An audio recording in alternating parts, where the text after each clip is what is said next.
Good evening, ladies and gentlemen. The New 80s Revolution is here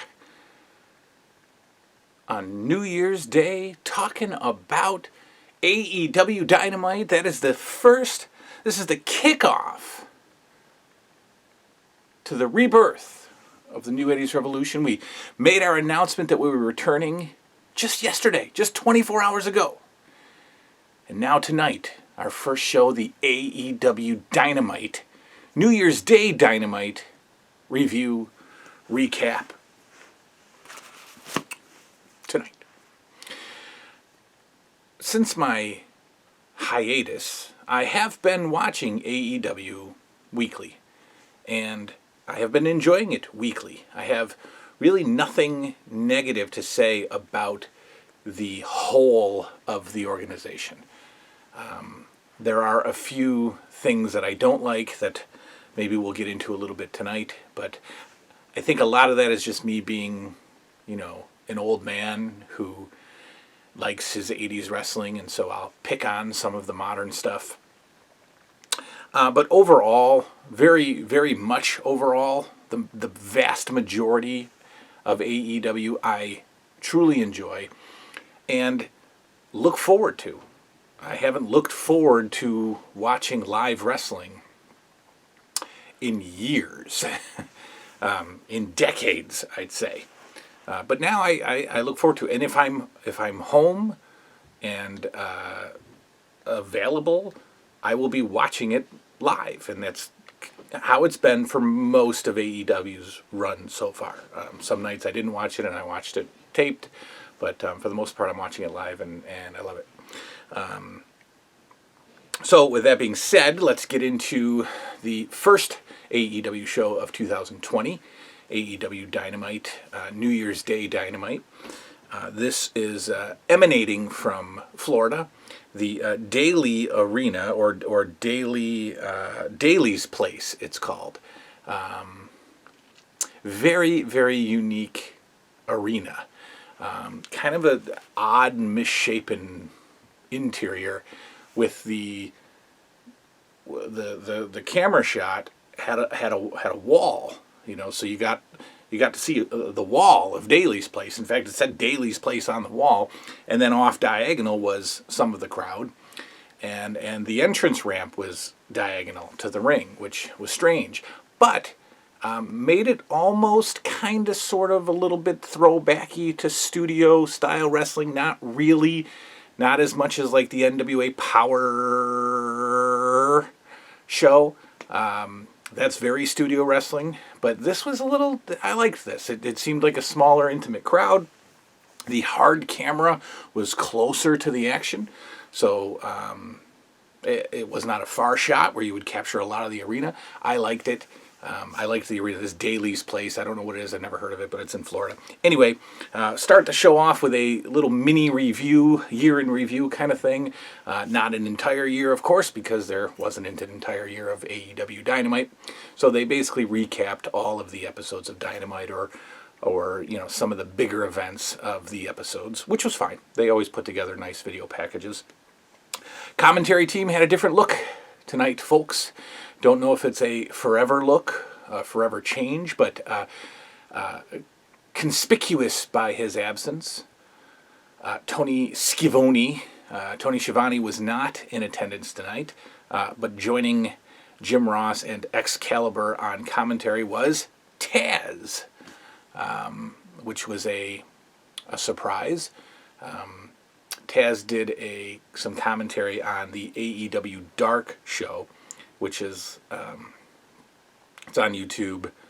It's, I don't know, it's kind of like their Sunday Night Heat type of stuff, their B show, I guess.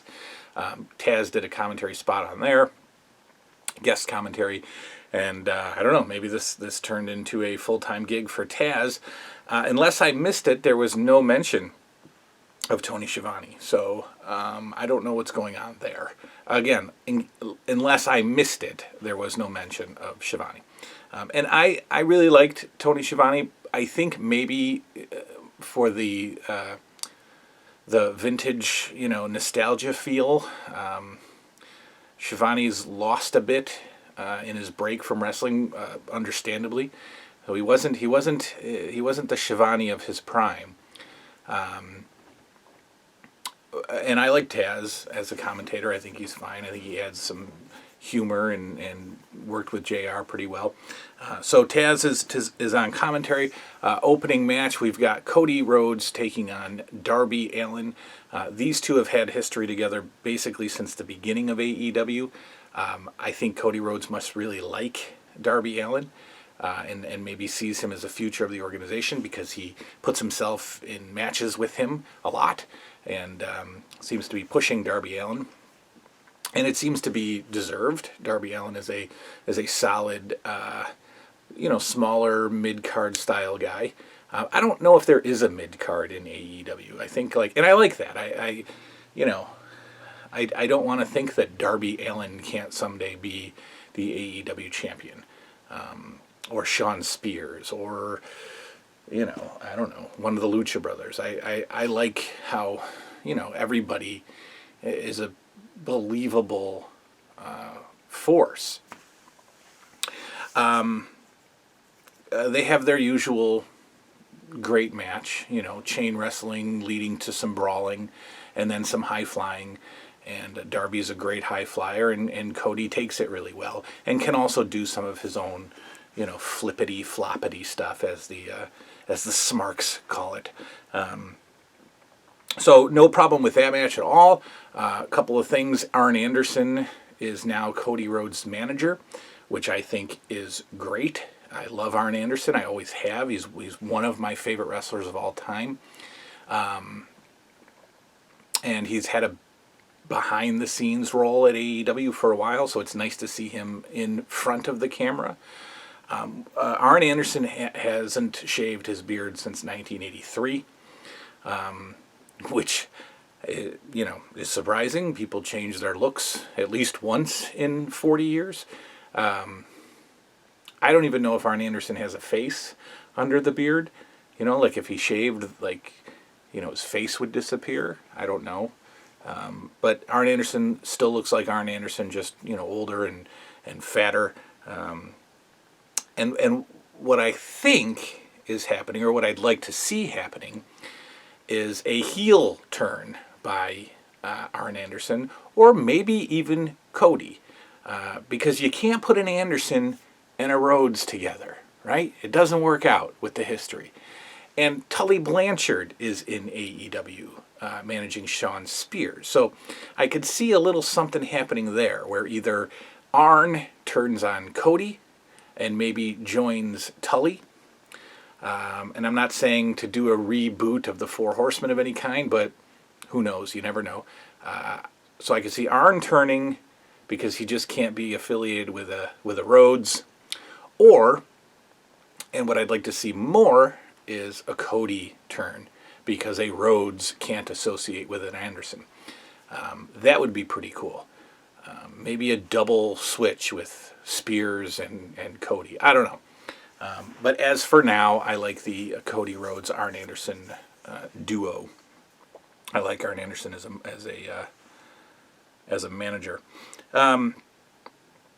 What else we got here? Darby Allin does a pretty cool move called a coffin drop.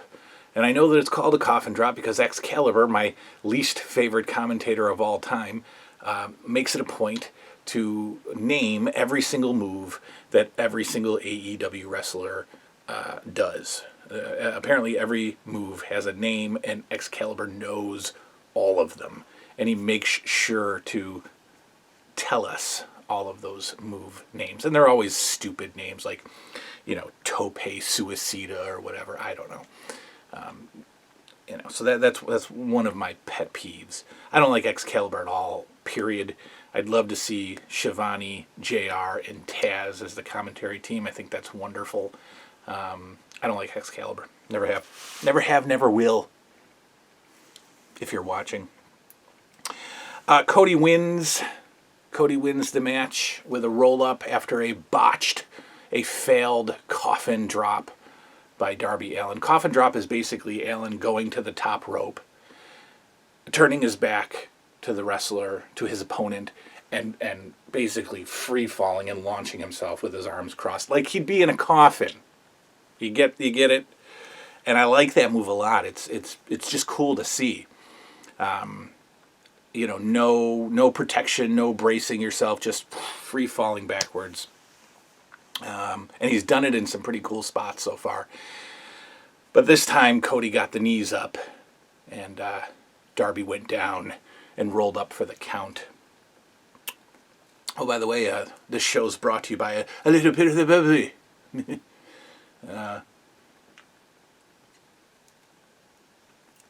Can't do AEW reviews without a little bit of the bubbly. Unfortunately, I hate the bubbly. Never liked it. It tickles. We got an interview backstage with SCU. And here's another one of those pet peeves. I don't like backstage interviews right after matches at all. They're overly scripted, and they're always hosted by some, endowed woman in a tight dress who's standing there just reading off questions. They're horrible. I hate backstage interviews. And so SCU was interviewed. Sammy Guevara and his lisp came out and interrupted to maybe set up a match between him and Christopher Daniels. And Guevara has this thing that he's doing. Again, if you've watched the other reviews, you know how much I despise Sammy Guevara. Sammy Guevara looks like he could be his own sister. And I don't like him. And his little shtick thing is he's doing a vlog while he's wrestling. And apparently this vlog is a real thing on YouTube. And, who goes on YouTube? And he has his phone with him the whole time that he's doing some stuff, including wrestling. And so, he films himself. It's just terrible. And it's not AEW. I don't know. It's Sammy Guevara. I don't like him. Anyway, next match was a 4-woman dance, if you will. A 4-way match for the AEW Women's Championship. The champion, Rio, who, if you have not seen her, and she's the inaugural champion. And even though the Federation is only a few months old, it's nice to see that the champions, I think with the exception, SCU has held the titles since they won it in a tournament. All of the champions have maintained. We haven't had any title changes in AEW. And back in my day, that wasn't a big deal. But with today's product, you get a title change like every couple of weeks. So I'm glad that the original champions have kept their title. So Rio is your women's champion. She's tiny little Asian woman. I don't know, is that racist? Little Asian woman. She's a woman from an Asian part of the world, and she's their champion. And she looks like a porcelain doll. She's tiny. She's very tiny. And anyway, Rio Shida, another woman of Asian descent, very pretty woman, Shida. Britt Baker, the dentist, of course. They make sure to remind us that how much time is left of this? I only got 6 minutes left. This is ridiculous. We're going to have to do like a part 2 here. But anyway, Britt Baker, the dentist, and like I said, they continue to remind us that she's indeed a dentist. Taking also against Nyla Rose. Nyla Rose, who I just found out was first ever transgendered wrestler, Nyla Rose. Which I don't know is fair, because she's not a small person. She's very large, about probably 280. And I don't know. I don't think I'm supposed to be talking about that. But anyway, Nyla Rose, Shida, Britt Baker, the dentist, and Rio in a 4-woman matchup. Fine match. Your usual little girl versus big girl sort of back and forth. Power moves by Nyla Rose, and then some good mat chain wrestling with the smaller girls, and then the smaller girls would team up on Nyla and knock her off her feet and all sorts of stuff. And Rio got the pin on the Dentist to retain her title. Fine, great, not great, but fine match. Fine four-way women's matchup. Jon Moxley is being identified as AEW's #1 contender, and he's in quite a little program with Chris Jericho and the rest of the Inner Circle. They have made a glorious offer to him to join the Inner Circle, and he has not yet decided. He'll be making his announcement next week. Of course, he's not joining the Inner Circle. But tonight, the #1 contender, Jon Moxley, took on Trent Beretta of Best Friends, my favorite tag team.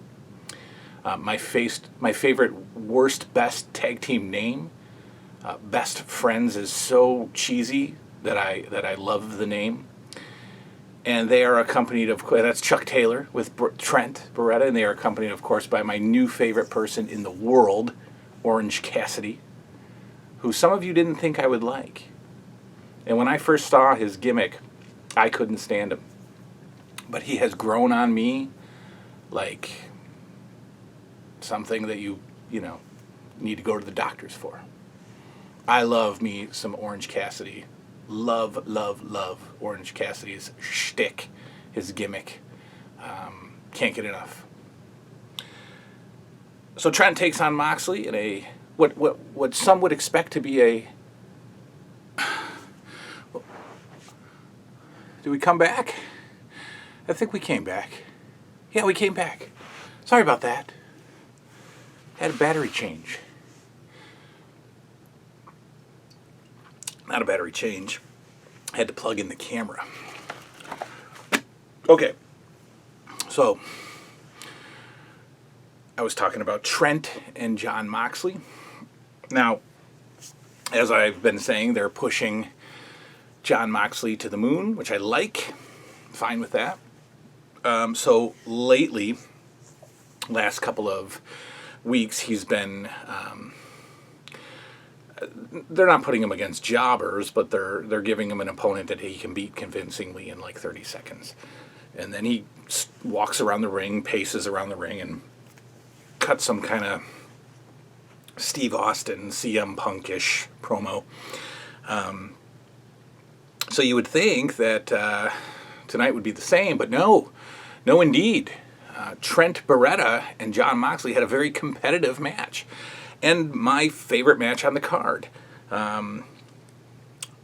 Absolutely enjoyed this match. It was a back and forth battle. They gave Trent a great deal of offense on the #1 contender. And when I read about it, I sort of read along as I'm watching it to see what other people are saying about it. And a lot of people couldn't understand why the #1 contender went to a competitive 10, 12-minute match with Trent. What was the point of that? Well, I thought it was fantastic that you can watch Moxley job out some guy in 30 seconds. You can watch Moxley, have a very competitive match. You need both abilities, and I think more importantly, it pushes Trent a little further than he was before coming into the match. Remember, the Best Friends is a tag team, and a tag team that I'd like to see win the AEW tag team titles at some point. And their stock would have gotten knocked down a bit had Moxley squashed Trent. And in no way does Trent Beretta deserve to be squashed. Good match, great match, a little bit more scientific than we're used to seeing out of Jon Moxley. And that's kind of an old 80s term, and I don't even know if we use that anymore. But remember when, two good guys would face each other in the 80s? That was called a scientific match. And I still don't know what scientific match means between two good guys. But anyway, Moxley and Trent had a bit of a scientific match to start things off, and then it morphed into its thing, and Orange Cassidy got in and did his thing. He didn't do this tonight, but if you see it, it's so great where he gets in the ring and overemphasizes the hands going in the pocket, and then he does like 2 or 3 really light shin kicks to the and the crowd just eats it up. And again, at first I thought it was the worst, and now I'm such an Orange Cassidy fan. I could just watch that gimmick over and over again.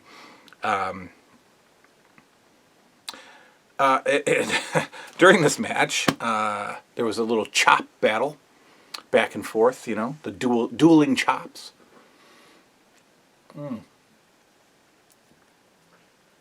I keep drinking it, but it's still so bad. I'm hoping that like it grows on me a little bit, but I can't stand this stuff. If my mother-in-law is watching, thanks for the spumante for Christmas. Can't stand it. I doubt she's watching.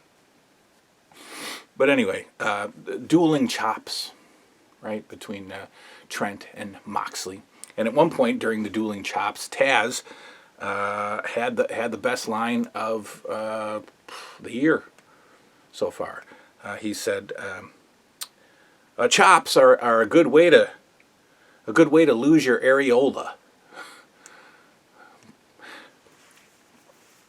And that's the first time that I'd ever heard the word areola, which I think is such a gross word, ever uttered on a wrestling broadcast. So apparently chops are a good way to lose your areola, according to Taz.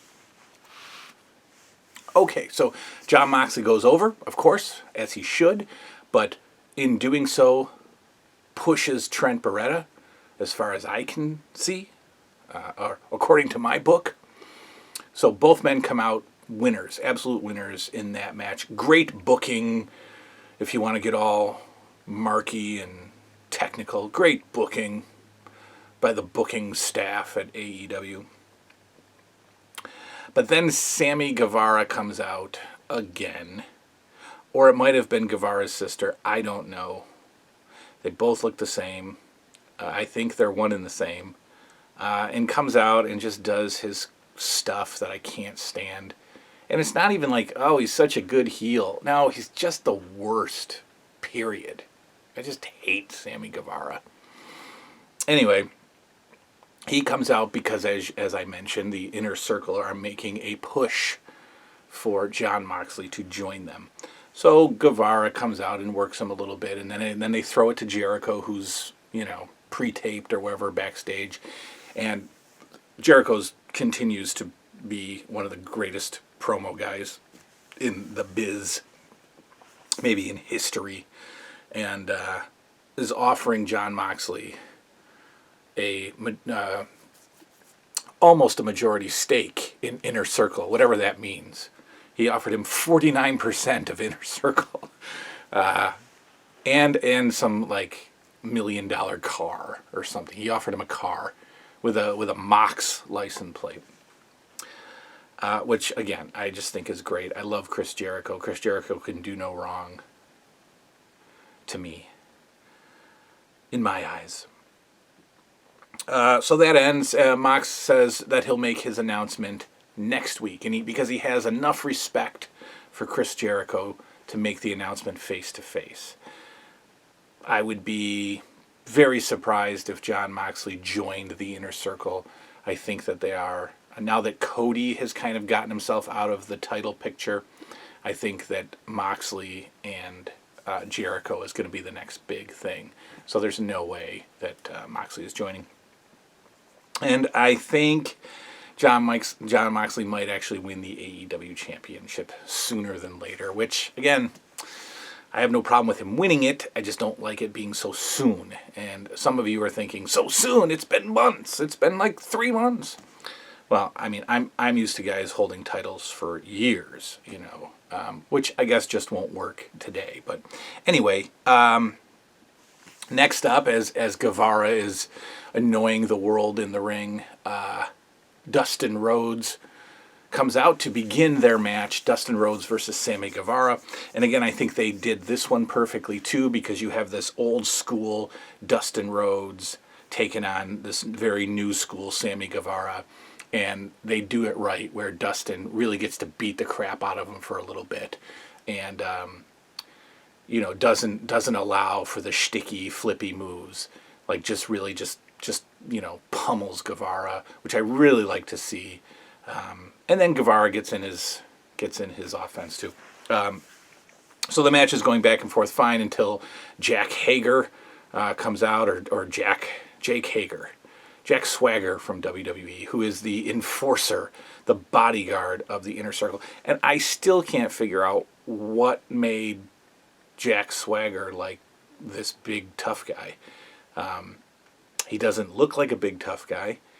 He wears polo shirts every single episode of AEW Dynamite, which really bothers me. And he kind of just stands there staring off at nothing. It's such a stupid thing that they're making him do. They're just overdoing it, and it's not believable because Jack Swagger is not a believable muscle. The heavy, the enforcer. Like I said, it's such a bad role for him, especially with his polo shirts. I don't get that either. I mean, when's the last time the muscle wore polo shirts every week? And they're those weird form-fitting tight polo shirts too that all the hipster kids are wearing, so it's even worse. Anyway, he interferes. Finally, a little bit more action out of Jack Swagger than we're used to. He gets into it a little bit with Dustin. I think that's an upcoming match, which I'm looking forward to seeing. Maybe they're pushing him as this, unbeatable heel because he's a Bellator fighter, I guess, maybe. I don't know. And who knows? I don't know. But it's not believable. Anyway, Swagger interferes, which is the only reason that Sammy Guevara should ever beat Dustin Rhodes, is if Jack Swagger interferes and Guevara gets the cheap win, which is fine the way they did it. That's fine. What else have I got? Well, I'll save those pet peeves. No, I won't. In the match, Dustin Rhodes does a Canadian Destroyer on Guevara, which, okay, fine. But everybody apparently now can do a Canadian Destroyer. And I remember when I first saw that move, it was P.D. Williams in TNA, and, it blew my mind. The Canadian Destroyer, when it first happened, was this incredible move, unbelievable, never before seen, unprecedented. And now everybody's doing them, including Dustin Rhodes. And, I guess that happens in wrestling, that a move just becomes part of everybody's repertoire. But to see him do it was kind of strange. So anyway, Sammy goes over, like I said. Then out comes, I guess he's growing on me a little bit. MJF, Maxwell Jacob Friedman. He is like heel of the year. He really is incredibly unlikable as a bad guy, and really can talk so well. And guys, this is live. Like, he's doing this live, and it is so witty and so good. And he's a great promo. And so he comes out, and he's, of course, promoting his upcoming pay-per-view match with Cody, who he turned on a couple of shows back. There was no way. MJF actually started off as a face in AEW, which is absolutely illegal. And so they wasted no time by making him this deplorable heel. And he's taking on Cody. And he's accompanied now by this goof who stands behind him making duck face, named Wardlow. One word, Wardlow. And I don't know what Wardlow is. I don't know what a Wardlow is. Maybe that's just his real last name, Wardlow.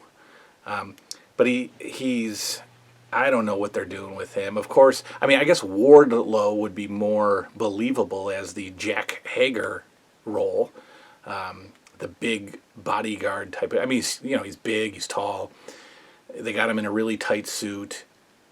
He's got a horrible, pulled back man bun thing that I used to have on previous episodes of the New 80s Revolution. But it worked on me.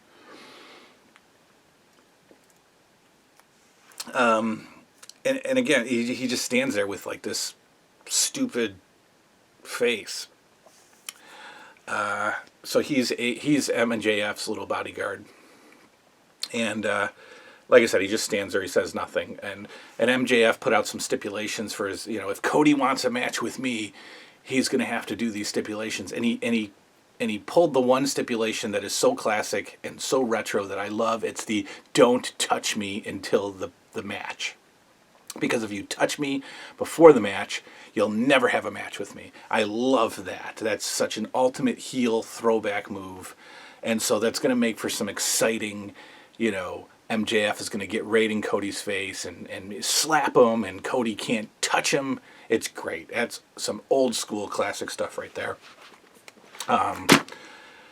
He's also requesting that Cody defeat Wardlow in a steel cage match, which is probably going to be on an upcoming episode of Dynamite, which again is fine. You got to go through Wardlow to get to MJF. Love MJF. I think I do. I also kind of hate him for real, but I kind of like him. So the show has, again, at this point, got me thoroughly entertained. It ends with kind of just a throw together match of their top guys in a 6-man match. We've got the Elite, the Young Bucks, and Kenny Omega taking on the Lucha Brothers and Pac. And I feel like they've done this combination multiple times, almost every week. I feel like they're doing something like this.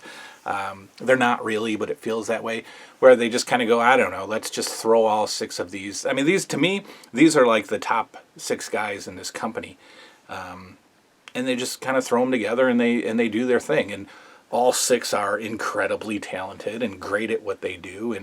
And so they had a match. They had a big 6-man match, and it was great. It was what you'd expect from these 6 guys.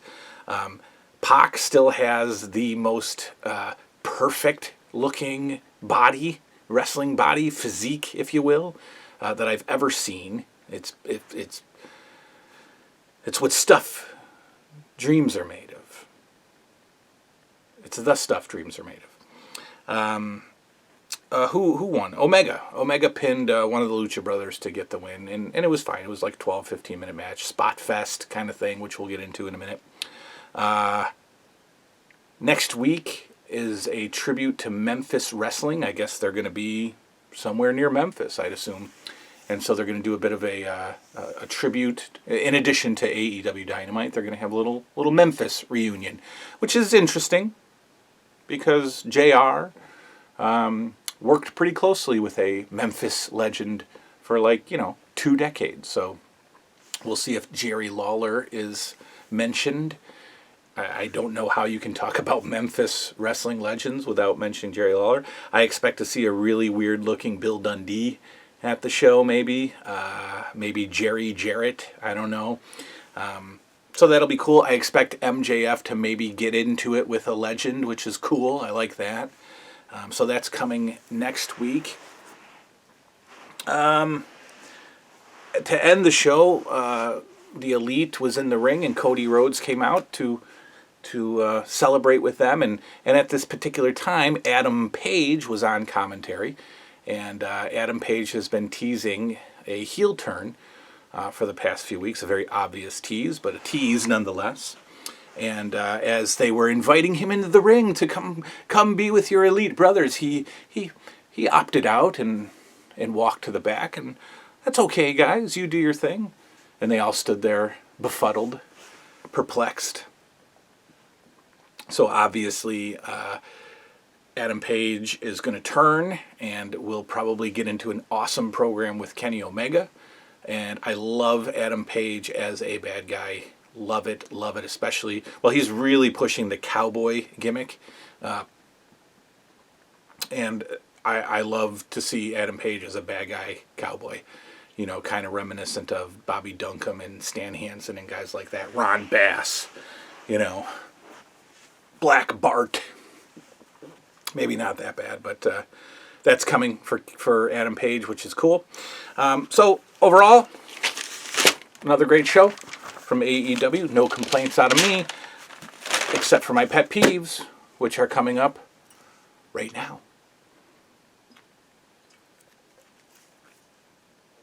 It's still bad. It's still really bad.